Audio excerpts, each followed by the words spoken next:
Bronx feels different. It's not just another offseason. It's the beginning of something that could redefine the fate of Yankees Nation. Between surgeries, rumors, and decisions no one expected, silence has turned into tension, and hope has once again mixed with doubt. Big changes are coming. And as always, the whole world will be watching. So go ahead and subscribe, and share your thoughts in the comments, because this is a home of the true bleacher creatures, the fans who live and breathe every rumor like it's a home run. Because what's about to happen in the Bronx could change everything. News 1. The Major League Baseball calendar hasn't even officially flipped to 2026 yet. But in the Bronx, the headlines already sound like a prelude to change. For the first time since 2022, the New York Yankees will have a new starting shortstop on opening day. And it's not due to strategy, a trade, or a tactical shakeup. It's because of surgery. Anthony Volpe, the young player who, 3 years ago, carried the weight of being the franchise's future, is out for the opener. What seemed like a precaution has become a chapter of uncertainty surrounding both the player and the Yankees' long-term plan. It all began on May 3rd, 2025. During a routine defensive play, Volpe dove for a grounder and heard a pop in his left shoulder.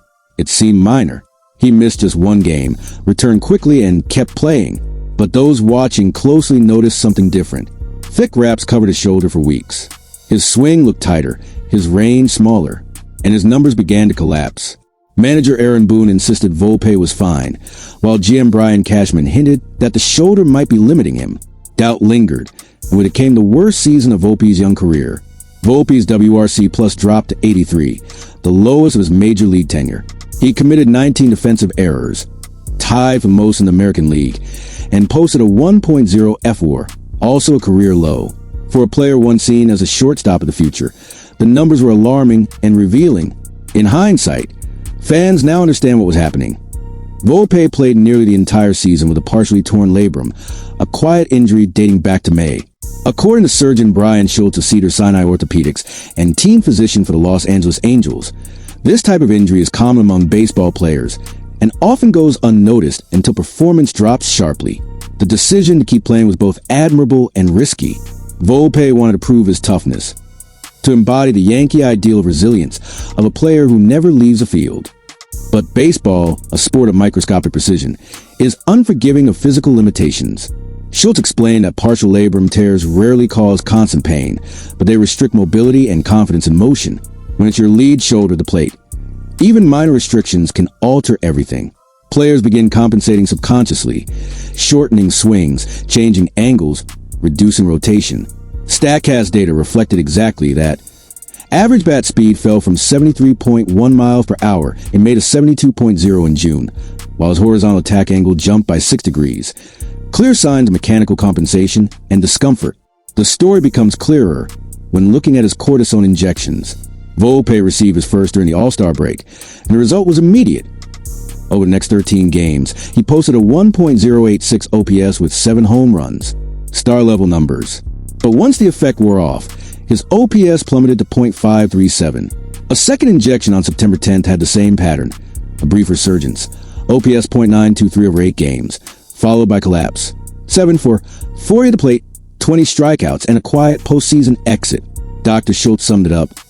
If he had 2 strong rebounds after inflammation was reduced, that tells you the shoulder was absolutely bothering him. Cortisone is powerful, but deceptive. It doesn't heal, it hides. And overuse can damage soft tissue and reduce sensitivity.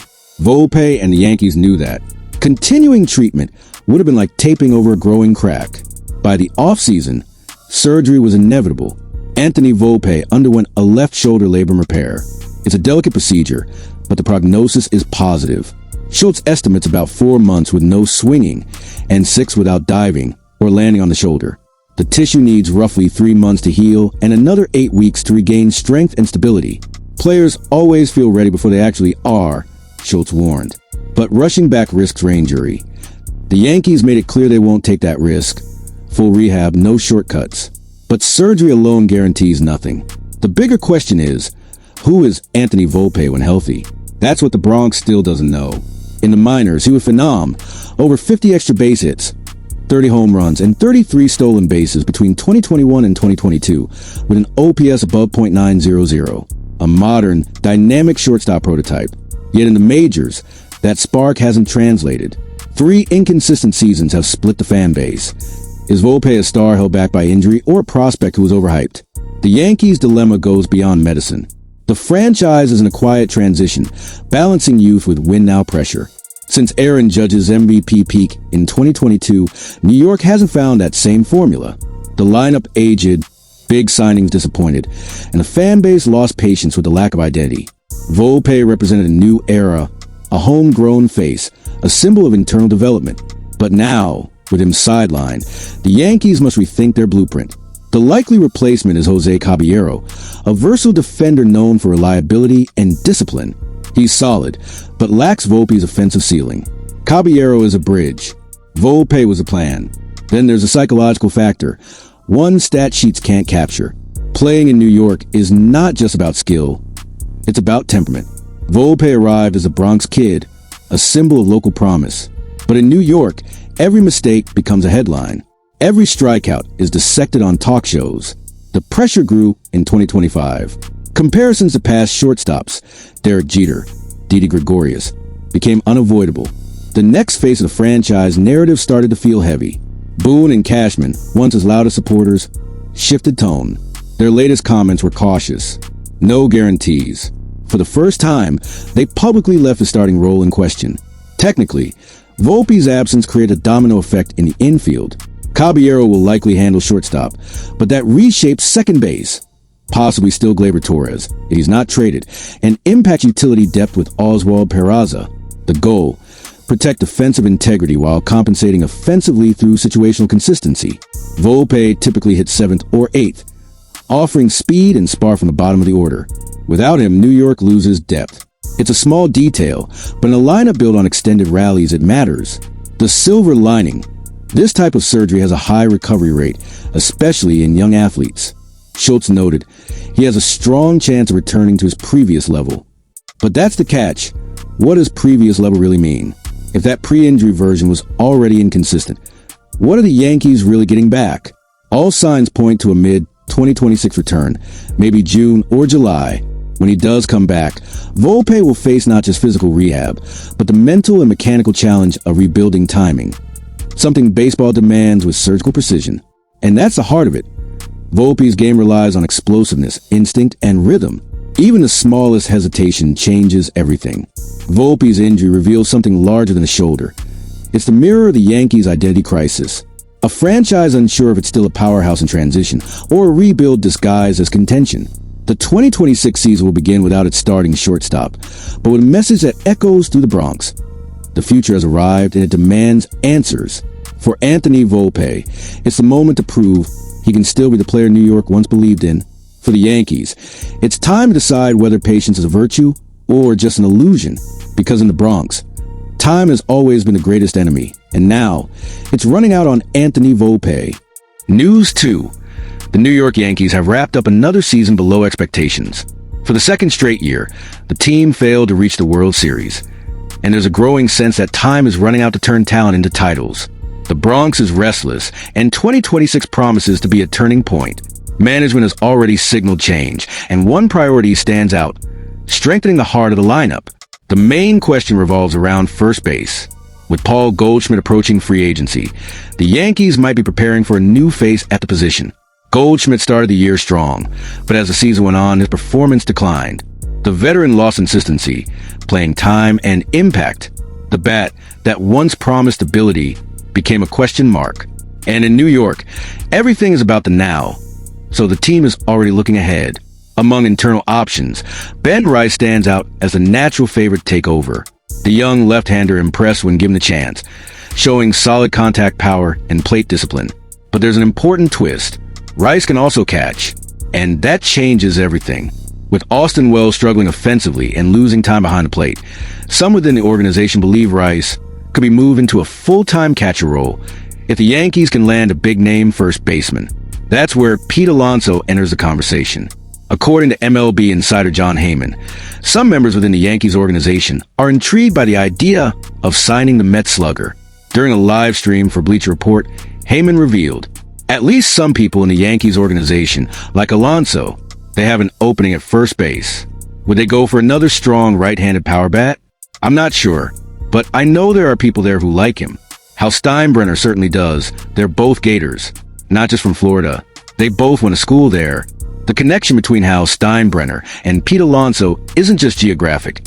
It's symbolic. Both are alumni of the University of Florida, and that personal link could influence a decision that extends beyond the field. Steinbrenner has always valued players with leadership, work ethic, and charisma, all qualities Alonso embodies. On the field, the numbers speak for themselves. Since his debut in 2019, only Aaron Judge and Kyle Schwarber have hit more home runs than Alonso. The Met star combines elite power with consistency, a true offensive engine who could instantly turn the Yankees lineup into one of the league's most dangerous. Imagine a heart of the order featuring Judge and Alonso alternating between 3 and 4 spots. Two of MLB's premier power hitters, each capable of changing a game with one swing. Alonso's mere presence would force opposing pitchers to completely rethink their approach against Judge, giving the Yankees captain something he hasn't had in years: real protection in the lineup. Of course, talent comes at a price. Alonso won't be cheap, and he knows it. Spotrac projects his next deal at 6 years, worth around $176 million. It's a major investment, but one that fits New York's current reality. The Yankees have already committed big money to Judge, Garrett Cole, and Giancarlo Stanton. And if they're going to spend big again, it has to be for someone who brings immediate impact. Modern baseball is all about balancing power and plate discipline, and Alonso offers both. His walk rate and ability to handle high-velocity pitching make him one of the few sluggers who's a constant threat. Even in down years of Mets, his production remained steady, proof of his reliability. From a tactical standpoint, his arrival would solve multiple problems at once. Locking him in at first base would allow the Yankees to move Ben Rice permanently to catcher, taking advantage of his chemistry with the pitching staff and left-handed bat. Austin Wells, in turn, would slide into a backup role, splitting time based on matchups and rest days. The result, a deeper, more balanced lineup. Rice behind the plate, Alonso at first, Torres at second, Jose Caballero at shortstop, and DJ LeMahieu anchoring third base. Above all, a core capable of sustaining long scoring stretches, something the Yankees have lacked for 2 seasons. There's also an emotional element. Signing Pete Alonso, a recent face of the New York Mets, would be a bold, symbolic move that would shake the city. Yankees-Mets transactions of this magnitude are rare, but when they happen, the shockwaves are immediate. It would be a statement. The Bronx franchise reminding everyone it still runs the New York baseball market. The big question is whether Alonso will be willing to cross town. He's a hero in Queens, but the relationship with the Mets has had ups and downs, especially amid inconsistency and contract uncertainty. With the Mets possibly entering a transition phase, and the Yankees positioned to offer both money and contention, the stage could be set for one of the most dramatic moves of the upcoming offseason. Inside the organization, philosophy also plays a role. Under Brian Cashman, the Yankees have alternated between chasing established stars and developing homegrown talent. Alonso will be a classic New York addition, expensive, headline-grabbing, immediate. But unlike some recent misfires, he's in his prime and perfectly complements the roster's current core. And then there's Judge. Since officially becoming team captain and face of the franchise, Judge has reportedly pushed for adding more power to the lineup. He understands modern baseball is won through depth and intimidation, and Alonso would be the ideal partner to share that load. Meanwhile, Goldschmidt is likely headed elsewhere. His contributions early on were appreciated, but with age and decline setting in, a renewal seems improbable. The Yankees need long-term stability, and if they're going to spend, it should be on durability and impact. The Bronx's near future comes down to one question: how much are the Yankees willing to pay for the stability they've lacked in recent years? Alonso, with his track record of 40 homer seasons and quiet leadership, could be the answer. He wouldn't just bring numbers. He'd bring identity, something New York has missed since Judge's peak in 2022. The 2026 offseason promises fireworks. The Yankees know they must act fast. The championship window with Judge and Cole is still open, but not for long. Landing Pete Alonso could be the move that finally puts him back on a World Series path and restores the Bronx's long-lost aura of dominance. If there's one thing that defines the Yankees, it's greatness. And right now, everything suggests they're ready to act like it. And that's it, Yankees Nation. On one side, a young player fighting time and his own body come back stronger. On the other, the potential arrival of a superstar who could reignite the Bronx and bring back the fear the name New York Yankees once commanded. The future is wide open, And every decision, every contract, every swing will write the next chapter of the story. So hit the like button, subscribe, and tell us what you think. Do you still believe in the comeback of the kid once called a future? Or is it time to open the checkbook and bring in the power this lineup has been missing? This is a home of the Yankees universe. The fans who never shy away from the debate and live every rumor like it's Game 7 of the World Series. Because in the Bronx, the next swing could change everything.